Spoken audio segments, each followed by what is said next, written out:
Selamat siang semuanya. Kami dari kelompok satu kini akan menjelaskan berbagai hal, semua hal tentang uang. Aku Raka. Saya Jeffrey. Saya Sandi. Saya Brian. Saya Felix. Dan saya Raffles. Pertama dahulu, pastinya uang kita cari dulu pengertiannya apa. Uang adalah alat tukar yang diterima secara umum untuk membeli barang atau jasa.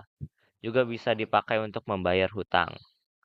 Masuk ke lebih dalam, ada yang namanya likuiditas uang. Likuiditas uang adalah kemampuan suatu aset untuk dia diubah menjadi uang tunai, mau cepat atau lama. Dia juga bisa memengaruhi nilai uang tersebut. Di likuiditas uang ada M1, M2, sampai M4. M1 dan M2 itu dapat dinamakan narrow money, yaitu dia eh, adalah suatu yang form paling liquid dalam likuiditas uang. Jadi contohnya M1 dan M2 itu kayak tabungan dalam sebuah bank. Masuk ke M3 dan M4, masuknya ke broad money. M3 ada net time deposit, jenis simpanan uang yang di bank nggak bisa diambil sebelum waktu tertentu. Misalkan tabungan untuk uang nanti pas tua. Ada M4 yaitu total deposit. Dia itu jumlah simpanan yang dimiliki kayak semua simpanannya yang kayak giro, tabungan, dan deposito. Kenapa paling nggak liquid? Karena dia sifatnya gabungan dengan semua tabungan yang lain. Jadi kalau digambarkan M1 paling liquid, M4 paling nggak liquid. Next, supply of money. Selanjutnya kita akan masuk ke bagian supply of money atau bisa disebut dengan penawaran uang. Jadi, penawaran uang itu adalah jumlah total uang yang tersedia dalam suatu perekonomian pada suatu waktu tertentu. Nah, uang ini bisa mencakup uang tunai yang beredar di masyarakat dan simpanan di bank. Nah, kita akan masuk ke bagian penyebab peningkatan penawaran uang. Nah, jadi yang pertama itu ketika permintaan masyarakat untuk uang itu meningkat. Misalnya karena aktivitas ekonomi tertentu naik, seperti adanya kenaikan pendapatan, perubahan suku bunga, dan juga inflasi.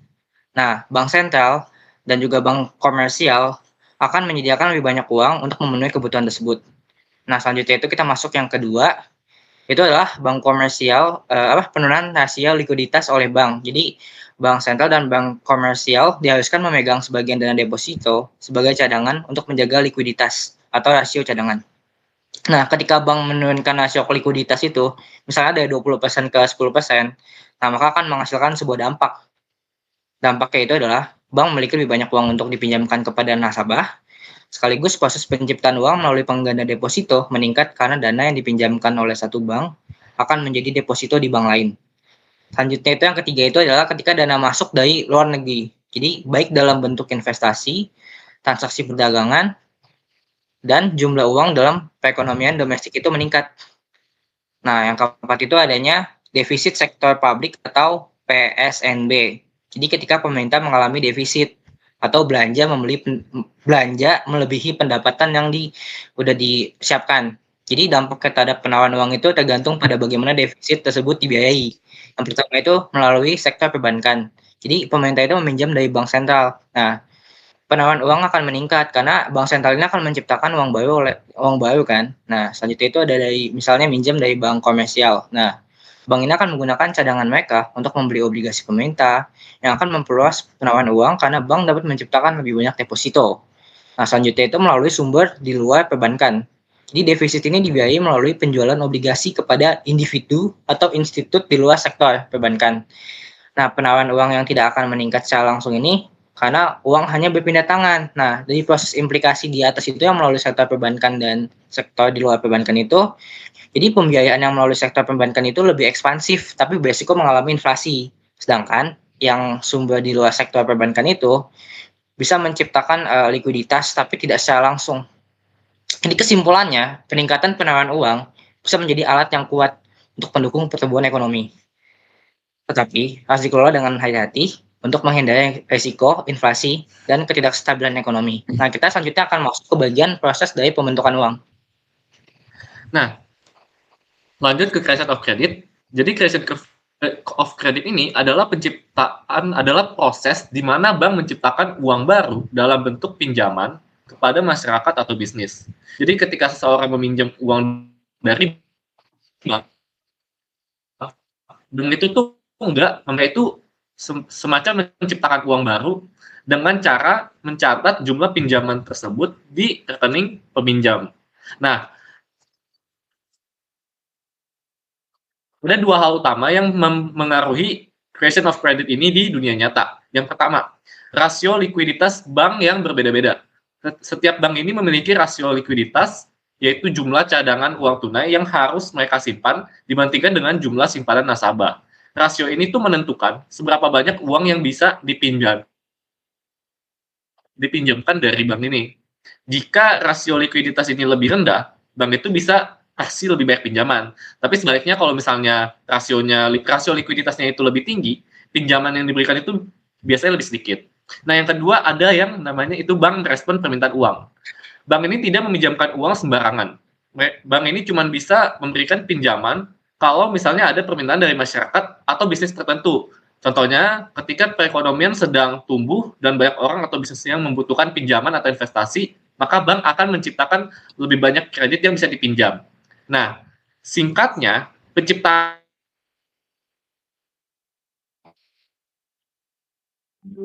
kredit ini adalah cara bank tetap mematuhi dan kebutuhan pasar. Nah, sekarang kita akan masuk ke interest rate. Interest rate itu adalah salah satu unsur penting ya dalam perekonomian nasional, dikarenakan interest rate adalah tingkat suku bunga yang ditetapkan sebuah bank yang diberikan kepada nasabah. Nah, tingkat suku bunga ini juga berlaku saat nasabah menyimpan uang mereka di bank. Untuk tipe-tipe interest rate-nya itu ada dua, yaitu bunga tetap atau fixed rate. Nah, fixed rate atau bunga tetap ini adalah di mana ketika kita masih punya surat utang dari awal periode surat utang, maka besaran suku bunga setiap bulannya akan tetap sama. Yang kedua ada bunga mengambang atau floating rate. Nah, floating rate atau bunga mengambang ini adalah suku bunga yang selalu mengikuti suku bunga di pasaran. Dari lain artinya, bunga mengambang ini diartikan sebagai bunga berkelanjutan yang akan diubah oleh bank selama jangka waktu pinjaman.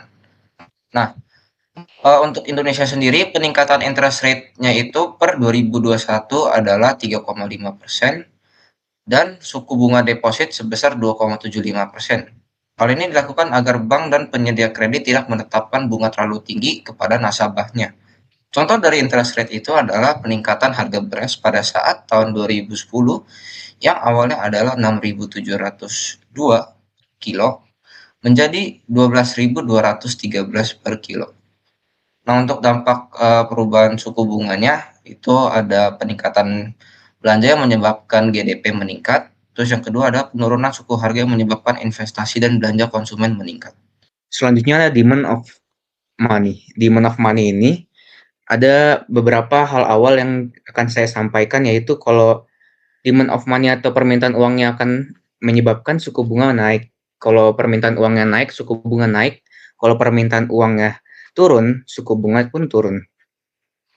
Di dalamnya ini ada beberapa aspek, yang yaitu pertama ada alasan orang kenapa memegang uang. Yang pertama ada transaction atau transaksi. Untuk transaksinya itu ada beberapa alasan. Alasan sederhananya seperti untuk kebutuhan, untuk membayarkan barang atau jasa yang ingin dia beli, makanan, minuman, transportasi umum, dan biaya tagihan lainnya. Jadi, semakin besar pendapatan, semakin besar pula tingkat dia membutuhkan uangnya. Terus yang selanjutnya untuk jaga-jaga. Nah, untuk jaga-jaga ini biasanya orang memerlukan uang untuk disimpan pada suatu saat genting. Dia akan mengeluarkan uang tersebut pada saat sakit atau kebutuhan-kebutuhan yang mendesak yang tidak terespek lah oleh dia. Selanjutnya tuh ada aset atau spekulatif motif. Itu seperti orang tuh nyimpen uang tuh buat dia ngeluarinnya pas lagi sahamnya naik atau sahamnya turun, dia nggak nyimpen uang, mendingan uangnya tuh untuk disimpan saja di tabungan. Terus ada faktor yang mempengaruhi pemerintahan uang. Yang pertama tuh ada pendapatan nasional. Nah, pendapatan nasional ini transaksi berkaitan langsung dengan pendapatan nasional. Semakin tinggi pendapatan nasional, semakin besar permintaan uang karena lebih banyak transaksi. Yang kedua tuh ada spekulasi mengenai pengambilan aset di masa depan. Nah, spekulasi ini seperti tadi yang di alasan orang tuh seperti aset dan spekulatif. Jadi, jika pengambilan aset di masa depan dipikirkan rendah atau berisiko tinggi, cenderung orang memegang uang lebih banyak untuk keamanan. Tapi kalau merasa investasinya itu menguntungkan di masa depan, dia menguras tabungan dia untuk berinvestasi sedikit tabungannya. Terus yang ketiga ada rate of interest, tingkat bunga. Nah, tingkat bunga ini mempengaruhi keputusan memegang uang. Tingkat bunganya itu cenderung mengurangi pemilikan uang dan mengalihkan ke investasi yang memberikan pengambilan lebih besar. Sebaliknya juga, ketika tingkat bunganya rendah, uang lebih sering disimpan atau digunakan langsung karena tidak ada banyak keuntungan menyimpannya. Jadi, inti dari demand of money ini, orang memegang uang karena kebutuhan sehari-hari, berjaga-jaga, atau alasan spekulatif. Tapi faktornya yang mempengaruhinya itu adalah penghasilan, harapan keuntungan masa depan, dan tingkat bunga. Jadi semuanya itu kayak saling berkaitan gitu, jadi tergantung pengelolaan uang dari masing-masing merekanya sendiri. Selanjutnya ada equilibrium in the money market yang akan dijelaskan oleh Zandi. Selanjutnya itu equilibrium in the money market. Di dalamnya ini ada sebuah grafik. Nah, di dalam grafik ini menunjukkan keseimbangan di pasar uang, yang dimana sumbu X mewakili jumlah uang dan sumbu Y mewakili tingkat bunga. Nah, kurva market demand-nya itu menunjukkan hubungan antara suku bunga dan jumlah uang yang diminta orang.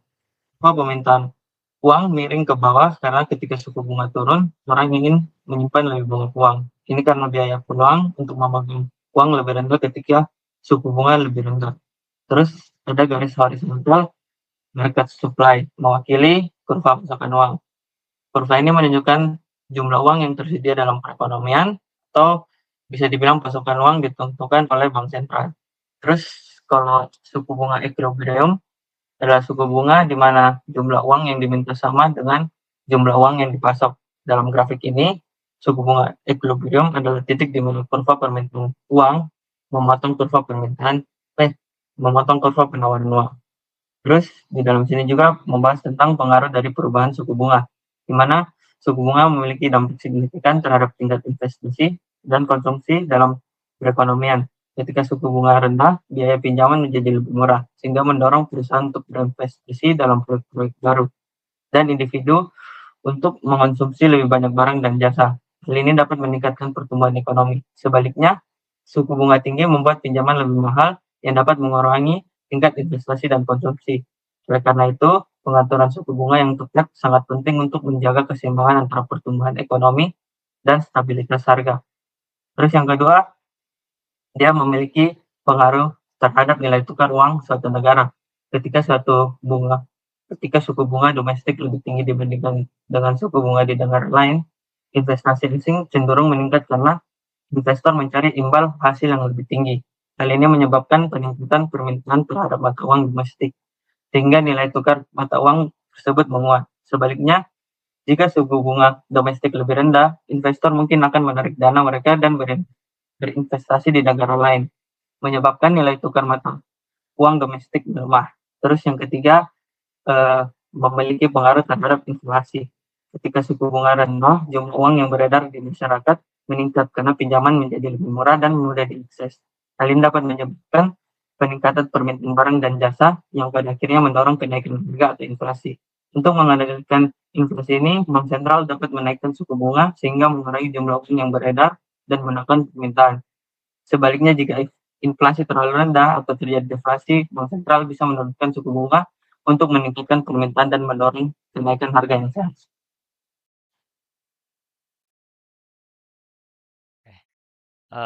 Sekian dari presentasi kami kelompok 1. Salam sejahtera, terima kasih.